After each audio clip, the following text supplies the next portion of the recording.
Hi everyone, कैसे हो आप सभी लोग। आई होप आप लोग अच्छे होंगे। मैं हूं राहुल जयसवाल एंड स्वागत करता हूं आप सभी का एक बार फिर हमारे यूट्यूब चैनल JR ट्यूटोरियल्स में। फ्रेंड्स, आज अगेन आपके सामने एक मोस्ट इंपॉर्टेंट मैथ्स का लेक्चर वीडियो लेकर आ गया दोस्तों, जिसमें हम पढ़ने वाले हमारे 8th स्टैंडर्ड के लिए मैथ्स सब्जेक्ट का एक और न्यू चैप्टर, एक और फ्रेश एंड बेहतरीन चैप्टर आपके लिए शुरुआत करने जा रहे हैं दोस्तों, जिस चैप्टर का नाम है chapter number 16 surface area and volume.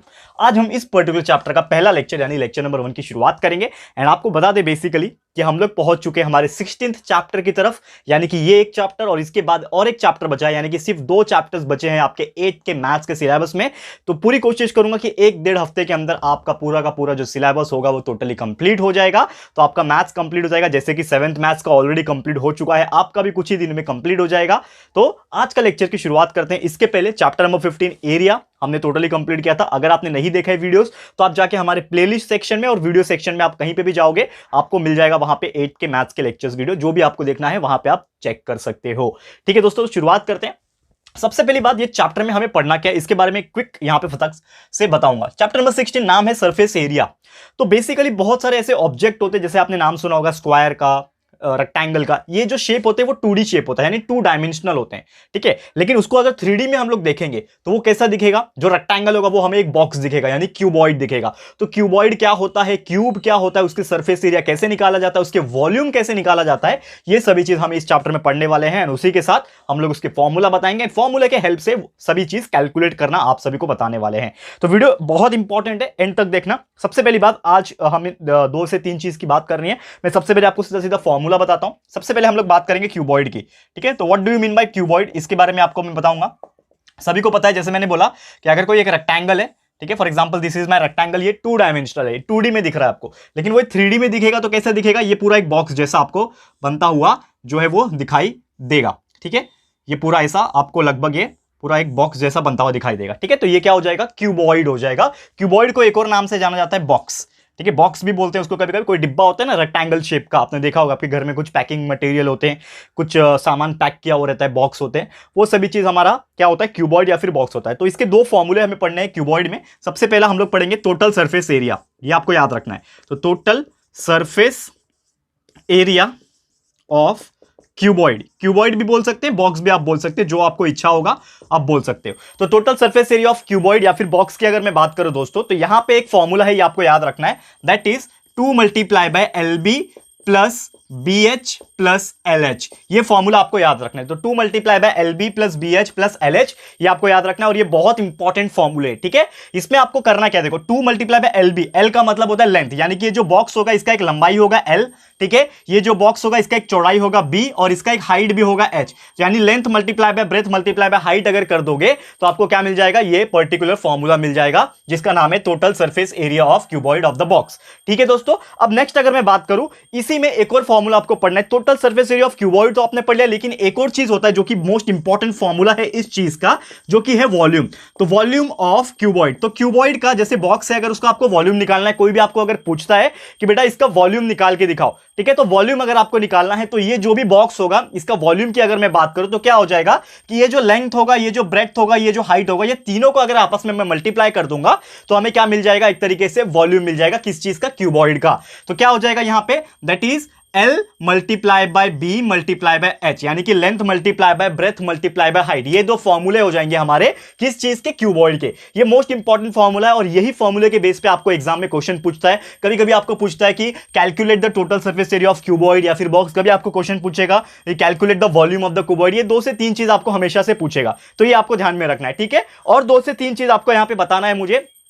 Okay, तो यहां पे ये 2 क्यूबॉइड की बात हो गई। सेम उसी प्रकार आप देखोगे तो और 2 चीज हमें पढ़ना है। ये तो क्यूबॉइड की बात हो गई, क्यूब का हमें पढ़ना है, तो क्यूब का भी सेम इसी प्रकार total surface area of cube पढ़ेंगे और वॉल्यूम ऑफ क्यूब पढ़ेंगे। तो ये बहुत इंपॉर्टेंट है। ये 2 फॉर्मूला पढ़ने के बाद सीधा सीधा मैं आपको लेके चलूंगा प्रैक्टिस सेट के ऊपर। तो इसको फटाफट से रफ कर लेते हैं, एंड फिर आपको बताता हूं कि किस प्रकार हम लोग क्यूब, जिसको हम लोग बोलते हैं एक स्क्वायर का 3 डायमेंशन, तो उसको भी हम लोग कैसे निकालेंगे वो भी हम लोग यहां पे चेक कर लेते हैं फटाफट से। ठीक है, तो बहुत इंपॉर्टेंट है, ये आप ध्यान से देखोगे तो हर एक चीज आपको यहां पे क्लियर होता हुआ नजर आ जाएगा। ठीक है ना, तो यहां पे अगर मैं बात करूं क्यूब की, तो क्यूब किस प्रकार होता है अगर हम देखेंगे यहां पे क्यूब की, तो क्यूब जो होता है बेसिकली एक बॉक्स होता है। जैसे कि अगर मैं बात करूं, ये समझ लो एक बॉक्स है, आपको नजर आ रहा होगा। ठीक है, तो अगर ये बॉक्स को मैं 3D बना दूं, ठीक है ना, इस प्रकार जो है बॉक्स को मैं क्या कर दूंगा, 3D बना दूंगा। ये आपको नजर आ रहा है कि नहीं आई डोंट नो, बट यहां पे मैं फिर से बनाने की कोशिश करता हूं, ठीक है ना। मैं मार्कर से चेंज कर देता हूं, फिर हम लोग यहां पे आपको बताने की कोशिश करेंगे, ठीक है। ध्यान से देखो, फॉर एग्जाम्पल ये मेरा एक बॉक्स है, ठीक है, ये मेरा एक बॉक्स है। यहां पे अगर मैं क्या करता हूं, इसको 3 डायमेंशनल बना देता हूं, ठीक है। जैसे कि आपने रूबिक क्यूब खेला होगा, वो क्यूब होते हैं ना 3x3 के कलर्स होते हैं, उसको आपको अपना सॉल्व करना होता है, ठीक है। वो क्यूब को सॉल्व करने के लिए सेम इसी प्रकार वो दिखता है, तो ये चीज को हम लोग क्या बोलते हैं दोस्तों, क्यूब बोलते हैं, ठीक है। तो ये क्या होता है, एक तरीके से सिंपल सा क्या होता है, एक डिब्बा होता है, एक तरीके से बॉक्स आप बोल सकते हो। लेकिन इस चीज में क्या होता है, क्यूब में आप अगर आप बोलोगे तो बॉक्स जो होता है ये एकदम स्क्वायर शेप में होता है, और क्यूबॉइड में क्या होता है, क्यूबॉइड में आपका जो शेप होता है ना वो थोड़ा रेक्टेंगल शेप का होता है। ये दोनों में फर्क है, बस ये दोनों फर्क आप याद रखोगे ना दोस्तों, हर एक चीज आपको क्लियर हो जाएगा। ओके, तो ये चीज उम्मीद करता हूं कि आपको क्लियर हो गया होगा। ओके, तो यहां पे हमारा हेडिंग जो चल रहा था दोस्तों, यहां पे सेकंड ऑब्जेक्ट था हमारा क्यूब, ठीक है ना। फर्स्ट हमने क्यूबॉइड देखा, दूसरा जो चीज था हमारे लिए वो था क्यूब। तो क्यूब जो हम लोग देख रहे थे, इसके भी 2 फॉर्मूले आपको स्टडी करने हैं, ठीक है। क्या स्टडी करने, 2 फॉर्मूले। यहां पे सबसे पहला चीज हम लोग क्या पढ़ेंगे, total surface area of cube. Okay, तो total surface area of cube की अगर मैं बात करूं, क्या हो जाएगा, total surface area of cube. यहां पे एक फॉर्मूला आपको याद रखना है, जैसे ये क्यूब है, तो क्यूब क्या होता है, स्क्वायर का ही 3D शेप होता है, यानी कि हर एक साइड जो होते हैं वो सेम होते हैं, यानी कि ये भी लेंथ होगा तो ये भी एल होगा और हाइट भी उसका एल होगा, यानी कि सब के सब साइड क्या होते हैं, सेम होते हैं। तो अगर मुझे सरफेस एरिया ऑफ क्यूब निकालना है तो डायरेक्टली हम लोग क्या करेंगे, यहां पे एक फॉर्मूला है, कितने साइड होते हैं, यहां पे 6 साइड होते हैं, मल्टीप्लाई बाय एल स्क्वायर कर दोगे तो आपका आंसर आ जाएगा total surface area of cube, यानी कि फॉर्मूला बन गया total surface area of cube is equal to 6L square. और वही अगर मैं एक और फॉर्मूला जो है हमारा, that is volume of cube की अगर मैं बात करूं, ठीक है ना, वॉल्यूम ऑफ क्यूब, तो वॉल्यूम ऑफ क्यूब क्या हो जाएगा हमारा, वॉल्यूम ऑफ क्यूब क्या हो जाएगा, एक और फॉर्मूला है इसको निकालने के लिए जिसका नाम है एल क्यूब, ठीक है। यानी कि जो भी लेंथ रहेगा उसको एल मल्टीप्लाई बाय एल यानी एल क्यूब कर दोगे तो आपका आंसर आ जाएगा। तो ये टोटल 4 फॉर्मूले हमने देख लिए। सबसे पहला क्यूबॉइड का टोटल सरफेस एरिया, फिर वॉल्यूम, उसके बाद हमने क्यूब का टोटल सरफेस एरिया एंड उसका वॉल्यूम। तो ये 4 फॉर्मूले के बेस पे हम लोग को कुछ प्रैक्टिस सेट्स दिए हुए हैं, उसके क्वेश्चंस हमें सॉल्व करने। तो मैं सीधा आपको लेके चलता हूं हमारे पहला प्रैक्टिस सेट, जिसका नाम है दोस्तों practice set number 16.1 of this particular chapter. तो इसके अंदर टोटल 4 क्वेश्चन है, 4 में से 3 क्वेश्चन मैं आपको स्टार्टिंग के कराने वाला हूं, एंड बाकी का चौथा एग्जाम्पल आप लोग के लिए होमवर्क रहेगा। तो वीडियो को बिल्कुल ध्यान से देखना, आपको बहुत ही ज्यादा मजा आने वाला है, क्योंकि अभी हम लोग रियल एग्जाम्पल्स को सॉल्व करने वाले हैं। ओके, तो चलो इसको फटाफट से रफ कर लेते हैं, फिर हम लोग लेके चलते हैं आपको सीधा सीधा हमारे प्रैक्टिस सेट की तरफ। उम्मीद करता हूं कि आपको हर एक चीज यहां पे क्लियर हो रही होगी, ठीक है। हेडिंग डाल देंगे सबसे पहले हम लोग, क्या हेडिंग है, प्रैक्टिस सेट नंबर 16.1, और आप सभी को पता है कि हम हेडिंग डालते हैं हमारे मार्कर से, ठीक है। तो सबसे पहले हम लोग हेडिंग डाल देंगे। ओके,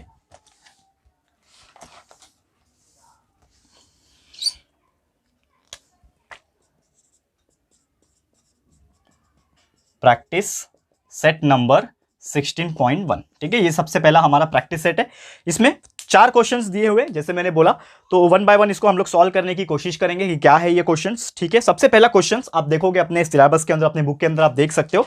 तो सबसे पहला जो क्वेश्चन हमें दिया हुआ है वो है find the volume of a box. यहां पे क्लियरली उन्होंने बोल के रखा है कि हमारा जो पहला क्वेश्चन है, उन्होंने क्लियर कट बोल के रखा है कि आपको निकालना है एक बॉक्स का वॉल्यूम, जिसमें आपको लेंथ, ब्रेथ एंड हाइट दिया हुआ है वो बॉक्स का। तो बॉक्स यानी क्या होता है, क्यूबॉइड होता है, जैसे कि मैंने आपको ऑलरेडी बताया हुआ था, ठीक है। तो यहां पे 3 चीज सबसे पहले दिया हुआ है, लेंथ एल दिया हुआ है, तो उस बॉक्स का जो लेंथ है वो 20 दिया हुआ है, चलो ठीक है, 20 क्या दिया हुआ है, ठीक है। फिर आपको बी दिया हुआ है, यानी ब्रेथ दिया हुआ है उस बॉक्स का, जो कि है आपको 10.5, एंड उसके बाद एक और वैल्यू आपको दिया हुआ है जो कि है हाइट, उस बॉक्स का जो हाइट है वो 8 सेंटीमीटर हमें इतना दिया हुआ है, ठीक है ना। 3 चीज आपको दिया हुआ है, that is 20 centimetre, 10.5 centimetre and height जो है आपका 8 सेंटीमीटर। LBH हमेशा सीक्वेंस याद रखना आप लोग, सबसे पहला जो दिया रहता है वो लेंथ रहता है, दूसरा जो दिया रहता है वो ब्रेथ होता है, और तीसरा जो होता है वो हाइट होता है। ये 3 चीज आपको दिया हुआ है, तो लेंथ, ब्रेथ एंड हाइट, ये 3 चीज आपको दिया हुआ है। ओके, आपको निकालने क्लियरली यहां पे बोल दिया है कि फाइंड द वॉल्यूम। तो वॉल्यूम आपको निकालना है, तो सीधा सीधा आपको क्या करना है, फॉर्मूला डाल देना है, दैट इज वॉल्यूम ऑफ, क्या है ये बॉक्स, यानी क्या होता है, क्यूबॉइड होता है।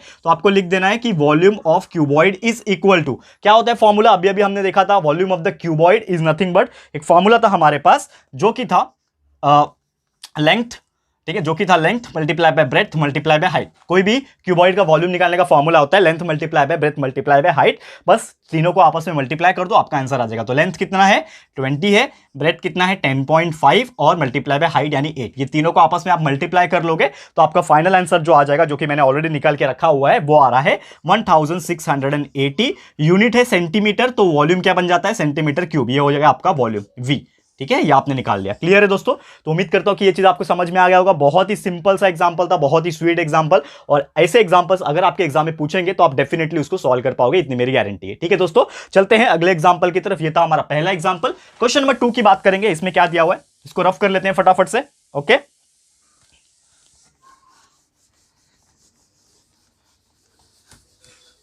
ओके, क्वेश्चन नंबर 2, ठीक है, हेडिंग डाल देते हैं। आप देख सकते हो अपने बुक के अंदर क्वेश्चन नंबर 2 क्या दिया हुआ है। ठीक है, ओके, ठीक है। सबसे पहले क्वेश्चन नंबर 2, अगर मैं इसकी बात करूं क्वेश्चन नंबर 2 की, जो कि दिया हुआ है क्यूबॉइड शेप। क्या बोला है? Cuboid shape. ऑलरेडी उन्होंने बोल के रखा है क्यूबॉइड शेप्स क्या है? सोप है। सोप यानी क्या होता है? साबुन। वो दिया हुआ है आपको, उसका वॉल्यूम हमें दिया हुआ है, यानी कि एक चीज हमें ऑलरेडी उन्होंने बोल के रखा है कि वॉल्यूम जो है साबुन का, ठीक है ना, साबुन यानी सोप, और वो भी किसका है? क्यूबॉइड शेप का दिया हुआ है। ठीक है, ये हम लोग को याद रखना है। तो वॉल्यूम दिया हुआ है कितना? 150 सेंटीमीटर क्यूब। ठीक है ना, 150 सीसी लिखा हुआ है, सीसी यानी सेंटीमीटर क्यूब होता है, ये आपको पता होना चाहिए। फाइंड इट्स थिकनेस, हमें क्या पूछा है? थिकनेस निकाल के दिखाओ। तो आपको एक चीज बता दूं दोस्तों कि कोई भी बॉक्स के अंदर या फिर कोई भी रेक्टेंगुलर शेप या फिर कोई भी क्यूबॉइड शेप का जो ऑब्जेक्ट होता है, उसका थिकनेस का मतलब होता है उसका हाइट। तो आपको हाइट जो है निकालना है, यानी थिकनेस आपको निकालना है, ये चीज आपको बोला हुआ है। एंड साथ ही में इसमें दो चीज दे के रखा है उन्होंने कि लेंथ का जो वैल्यू है वो 10 सेंटीमीटर है, यानी कि length is equal to 10 centimetre उन्होंने देखा है, और ब्रेथ का जो वैल्यू है 5 सेंटीमीटर वो उन्होंने देके रखा है, 5 सेंटीमीटर। ये दो चीज उन्होंने क्या हुआ है? देके रखा हुआ है। ओके, अगर मैं इसकी बात करूं यहां पे, ये हम लोग को वॉल्यूम देके रखा है, इन्होंने थिकनेस पूछा है। अब सिंपल सा फंडा ये होता है कि जब वॉल्यूम हमें देके रखा है तो we know the formula for volume. कोई भी क्यूबॉइड यानी सोप क्या होता है? साबुन जो होता है वो बॉक्स शेप में होता है, यानी क्यूबॉइड शेप में होता है। तो वॉल्यूम ऑफ क्यूबॉइड जो है वो हमें पता है क्या होता है दोस्तों? L multiply by B multiply by H, ये हमें फॉर्मूला पता है। अब वॉल्यूम तो मुझे पता है, तो वॉल्यूम की जगह पे मैं उसका वैल्यू लिख सकता हूं, जो कि है हमारे पास 150। ठीक है, लेंथ कितना है हमारे पास? 10 सेंटीमीटर, ब्रेथ कितना है? 5, और हाइट कितना है हमारे पास? नहीं दिया है। हाइट ही तो हमें निकालना है, यानी हाइट मतलब थिकनेस ही तो निकालना है हमें। करेक्ट है, उसका जो कितना थिकनेस है, कितना मोटा है वो साबुन, वो हमें निकालना है। उससे वो कैसे पता चलेगा हाइट निकाल के? तो बहुत सिंपल है। तो यहां पे देखो 10 × 5 जो है वो 50 हो जाएगा, और 50 जब इधर आ जाएगा तो ये 150 के नीचे आ जाएगा। तो 150 डिवाइड बाय 50 हो गया, इज इक्वल टू H, इधर अकेला बच जाएगा। तो ये 0 0 कैंसिल, 5 1 5, 5 3 15, यानी कि आपका H का जो वैल्यू आ रहा है वो सिंपली कितना आ रहा है दोस्तों? H is equal to 3 centimetre, यानी कि जो थिकनेस था साबुन का वो कितना होगा? 3 सेंटीमीटर का होगा लगभग, कितना? ठीक है, 3 सेंटीमीटर का साबुन होगा। तो इससे आप कैलकुलेट कर सकते हो। तो आप देख सकते हो दोस्तों कितना इजी एंड सिंपल एग्जांपल आपके प्रैक्टिस सेट में दिए हुए हैं। तो उम्मीद करता हूं कि ऐसे एग्जांपल्स अगर एग्जाम में आपके आएंगे तो डेफिनेटली आप इसको आराम से सॉल्व कर पाओगे। ठीक है दोस्तों, तो ये हो गया हमारा सेकंड क्वेश्चन भी खत्म। अब चलते हैं हमारे तीसरे एग्जांपल की तरफ, जो कि थोड़ा सा अलग एग्जांपल है, दैट्स व्हाई इसको भी हम सॉल्व करा देते हैं। फिर फोर्थ एग्जांपल आपको मैं होमवर्क देने वाला हूं। थर्ड एग्जांपल क्या है इसको देख लेते हैं फटाफट से। ओके, तो ध्यान से देखना, आपको हर एक चीज यहां पे क्लियर हो जाएगा। थर्ड एग्जांपल की तरफ चलते हैं हम लोग। ठीक है, उम्मीद करता हूं कि आपको हर एक चीज यहां पे समझ में आ रहा होगा। ओके, हो गया हमारा board rough and we are writing our third example. ठीक है, तो थर्ड एग्जाम्पल क्या है यहाँ पे उसकी बात कर लेते हैं। Question number 3। ठीक है, तो क्वेश्चन नंबर 3, सबसे पहले मैं आपको क्वेश्चन बता दूं क्या दिया हुआ है। How many bricks of length 25 centimetre, breadth 15 centimetre and height 10 centimetre are required to build a wall of length 6 metre, 2.5 metre and 0.5 metre. यानी कि ये आपको इतने सारे चीज दिए हुए हैं। आपको क्वेश्चन ये पूछा है कि एक दीवार है, ठीक है ना, आपको एक दीवार बनानी है। जैसे कि आप सभी को पता होगा कि हम जब भी घर बनाते हैं, बिल्डिंग बनाते हैं, तो उसमें दीवार बनाते हैं, यानी वॉल बनाते हैं। ठीक है ना, तो वो वॉल कैसे बनता है? ईंटे को हम एक के ऊपर एक रखते हैं, एक ईंटा उसके बाजू में एक ईंटा, ब्रिक्स को हम लोग अरेंज करते हैं तभी बनता है। ये सभी को पता है आप लोग को, ठीक है ना। अब ये हम लोग को क्वेश्चन ये पूछा है कि अगर मुझे एक वॉल बनाना है, वॉल जिसका हमें लेंथ 6 मीटर दिया है, हाइट 2.5 दिया है और ब्रेथ 0.5 मीटर दिया है, तो हमें कितने ईंटे ऐसे लगाने पड़ेंगे? तो ये हमें निकालने बोला है। तो बहुत सिंपल है, सबसे पहले जो हमारे पास वैल्यू अवेलेबल है वो लिख लेते हैं। तो ईंटे के लिए, फॉर ब्रिक्स, ईंटे के लिए हमें क्या डायमेंशंस दिए हुए हैं? ईंटे के लिए अगर मैं बात करूं, इसमें जो ईंटा है हमारा लेंथ उसका दिया हुआ है, यानी कि मैं L1 मान लेता हूं, लेंथ ईंटे का L1 मान लेता हूं। तो L1 हमें दिया हुआ है, कितना दिया हुआ है दोस्तों? L1 दिया हुआ है 25 सेंटीमीटर। ठीक है, फिर उसका जो ब्रेथ है यानी B1 मान लेता हूं, उसके लिए ब्रिक का है तो B1 मान लेता हूं, वो 15 सेंटीमीटर दिया हुआ है। और उसके बाद हाइट की बात कर लेता हूं, H1 मान लेता हूं, तो H1 जो है वो 10 सेंटीमीटर हमें दिया हुआ है।